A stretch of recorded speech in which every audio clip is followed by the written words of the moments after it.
Salam jumpa kembali Bapak Ibu Saudara-saudari teman-temanku sekalian.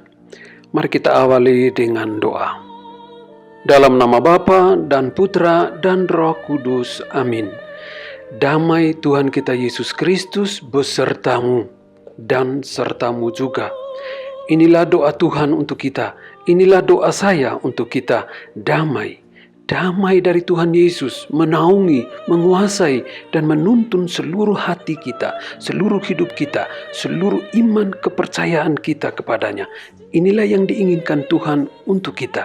Maka mari kita percaya, mari kita yakin bahwa damai Tuhan, rahmat Tuhan senantiasa menyertai kita.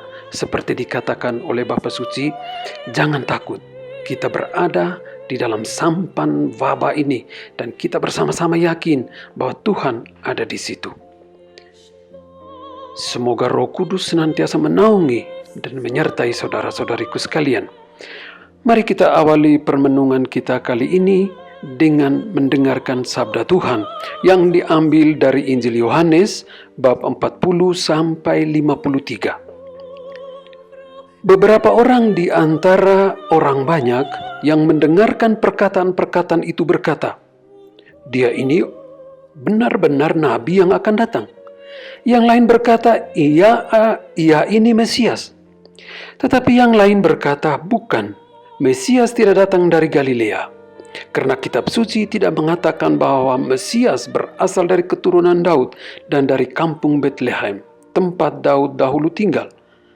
Maka timbullah pertentangan di antara orang banyak karena dia. Beberapa orang di antara mereka yang menangkap dia, tetapi tidak ada seorang pun yang berani menyentuhnya. Maka penjaga-penjaga itu pergi kepada imam-imam kepala dan orang-orang Farisi, yang berkata kepada mereka, "Mengapa kamu tidak membawanya?" Jawab penjaga-penjaga itu, "Belum pernah seorang manusia berkata seperti orang itu." Jawab orang-orang Farisi kepada mereka, "Adakah kamu juga disesatkan? Adakah seorang di antara pemimpin-pemimpin yang percaya kepadanya? Atau seorang di antara orang-orang Farisi? Tetapi orang banyak ini yang tidak mengenal hukum Taurat, terkutuklah mereka." Nikodemus, seorang dari mereka yang dahulu telah datang kepadanya, berkata kepada mereka, "Apakah hukum Taurat kita menghukum seseorang sebelum ia didengar dan sebelum orang mengetahui apa yang telah dibuatnya?" Jawab mereka, "Apakah engkau juga orang Galilea? Selidikilah kitab suci dan engkau akan tahu bahwa tidak ada nabi yang datang dari Galilea." Lalu mereka pulang masing-masing ke rumahnya. Tetapi Yesus pergi ke Bukit Zaitun. Demikianlah Injil Tuhan. Saudara-saudari, saya ingin membagi satu dua pokok pikiran yang diambil dari perikop yang sama-sama kita dengar. Kita sedang dalam situasi yang mencemaskan. Wabah corona telah membuat seluruh aktivitas hidup kita berubah. Membuat kita harus mengubah cara berada kita, cara berkomunikasi kita, rutinitas kita juga berubah total. Dan perubahan ini membuat kita cemas, membuat kita takut, membuat kita tidak tenang. Bukan hanya itu saja, termasuk hal-hal dan kegiatan keagamaan kita juga berubah total. Ada banyak yang sedih karena tak bisa ke gereja, tak bisa berkumpul berdoa bersama, tak bisa mengunjungi Yesus di gereja. Ada yang merasa sedih karena tak bisa terima tubuh dan darah Kristus dalam perayaan Ekaristi. Bisa dimengerti, siapa saja yang mempunyai iman kepada kehadiran Kristus di dalam sakramen Maha Kudus akan merasa sedih.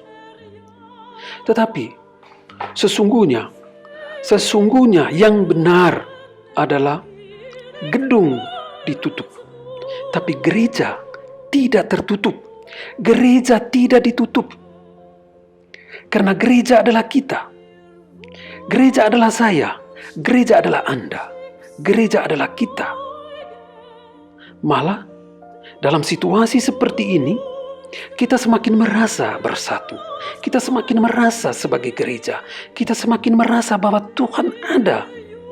Tuhan ada di dalam hidup kita. hati kita, rumah tangga kita, orang-orang yang berada bersama kita adalah gereja. Maka karena kita adalah gereja, sesama kita adalah gereja, hati kita adalah gereja, maka Tuhan ada di sana, tabernakel ada di sana, Yesus ada di sana. Apakah kita tidak terima Yesus di dalam perayaan Ekaristi? Apakah kita tidak bisa menerima Yesus? Kita tetap menerima Yesus, tapi dalam rupa yang lain, dalam bentuk malahan yang lebih konkret, yang lebih nyata. Yesus masuk ke dalam hati kita. Ya, ada satu kisah yang sederhana tapi menarik. Seorang yang kurang waras bernama Jimmy. Tempatnya untuk berada setiap hari adalah di gereja. Dan setiap hari dia selalu masuk ke gereja. Di depan pintu dia katakan, Yesus, Jimmy ada di sini. Lalu dia pergi dan dia duduk di emperan gereja. Setiap hari dia buat begitu. Sehingga umat mengenal dia sebagai Jimmy yang menjaga gereja. Dan Jimmy bahagia dengan itu. Setelah itu, suatu hari dia sakit. Dan dibawalah ke rumah sakit oleh dinas sosial.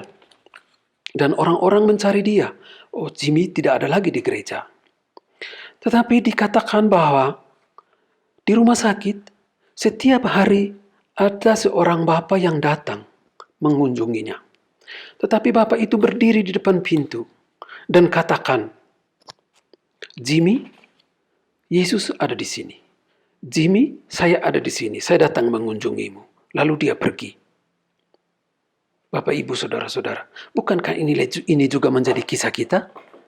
Bukankah sekarang kita tidak mengunjungi Yesus di gereja, tetapi Yesus yang datang ke dalam hati kita, Yesus yang datang mengunjungi kita, Yesus yang datang masuk ke dalam problem, ke dalam persoalan, ke dalam kecemasan, ke dalam ketakutan kita? Inilah kebesaran Tuhan kita. Inilah keagungan Tuhan kita. Inilah yang dikehendaki Tuhan. Allah dalam peristiwa inkarnasi masuk ke dalam dunia, mengalami apa yang dialami oleh manusia kecuali dalam dosa, merasakan pergumulan, pergulatan, kecemasan, ketakutan. Itu juga dialami oleh Tuhan. Karena Allah kita adalah Allah yang sungguh-sungguh manusia dan Allah yang sungguh-sungguh Allah. Tuhan yang sungguh-sungguh manusia dan sungguh-sungguh Allah. Itu Tuhan yang kita imani dan itu ada dalam pribadi Yesus. Ya. Dan ini yang harus kita yakini. Ini kita harus imani betul-betul. Sehingga kita menyadari bahwa dalam situasi seperti ini, peristiwa inkarnasi yang sejati telah sedang terjadi dalam diri kita. Yesus masuk ke dalam diri kita. Allah yang ada di singgasana dalam kebesarannya masuk ke dalam hidup kita. Dalam Injil tadi kita juga dengar bagaimana orang-orang itu mengenal Yesus meskipun sedikit. Tetapi mereka tahu apa yang terbaik yang ada di dalam diri Yesus. Meskipun para ahli-ahli Taurat dan orang-orang Farisi berusaha mencari keburukan yang ada di dalam diri Yesus. Mencari kesalahan. Tetapi banyak orang, bahkan orang-orang yang memata-matai Yesus pun mengatakan hal yang indah, hal yang baik tentang Yesus. Oleh karena itu, yang penting pada saat kita sekarang ini adalah bagaimana kita fokus kepada apa yang baik. Fokus pada kekuatan Tuhan. Fokus pada apa yang Tuhan sudah berikan kepada kita. Bukan pada problem, tetapi pada Allah. Bukan pada kesulitan, tetapi pada kekuatan diri kita. Kemampuan diri kita untuk mengatasi ini. Kita fokus pada hal itu. Kita fokus pada bahwa Tuhan datang. Tuhan datang untuk mengembangkan, untuk menguatkan apa yang baik yang ada dalam diri kita. Sekarang saatnya kita mengeluarkan apa yang terbaik yang Tuhan tanamkan dalam diri kita. Bukan persoalan, bukan kekurangan, bukan keberdosaan, tetapi kekuatan dan rahmat Allah. Bapak, Ibu, Saudara-saudari, bagaimana komuni spiritual itu yang harus kita alami? Bagaimana caranya? Ada banyak sekali rumusan doa-doa untuk ini, ya, rumusan doa-doa spiritual, komuni spiritual, bisa kita dapat dari internet, bisa dapat dari mana-mana. Tetapi yang ingin saya bagikan ini sederhana. Kita bisa gunakan doa itu, tetapi ada hal yang lebih sederhana, yang lebih bisa menyentuh batin kita, yang bisa menyentuh dunia interior kita. Begini, kita bisa setelah kita mengikuti misa secara online, kita duduk. Pada saat komuni kita duduk, kita tenang, kita bernapas dengan baik, kita bernapas dengan teratur, dan kita merasakan bagaimana pernapasan kita itu, keluar masuknya pernapasan itu. Dan ketika keluar masuknya pernapasan itu, kita merasakan bahwa Yesus sendiri yang masuk ke dalam hati saya. Yesus sendiri yang masuk ke dalam diri saya. Yesus sendiri yang mau bergumul bersama saya. Yesus sendiri yang datang. Kalau Yesus yang datang, betapa pentingnya kita, betapa mulianya kita, betapa hebatnya kita di mata Tuhan. Maka itu yang dilihat, itu yang dialami, itu yang dirasakan. Duduk tenang, dengan pernapasan yang teratur, mengalami dan merasakan bagaimana Tuhan masuk ke dalam hati kita. Itulah komuni spiritual. Santa Teresa dari Avila dia katakan begini, saat-saat yang paling kita merasa dekat dengan Tuhan, saat yang paling kita rasakan bahwa Tuhan masuk ke dalam hati saya, adalah ketika kita sesudah menerima komuni.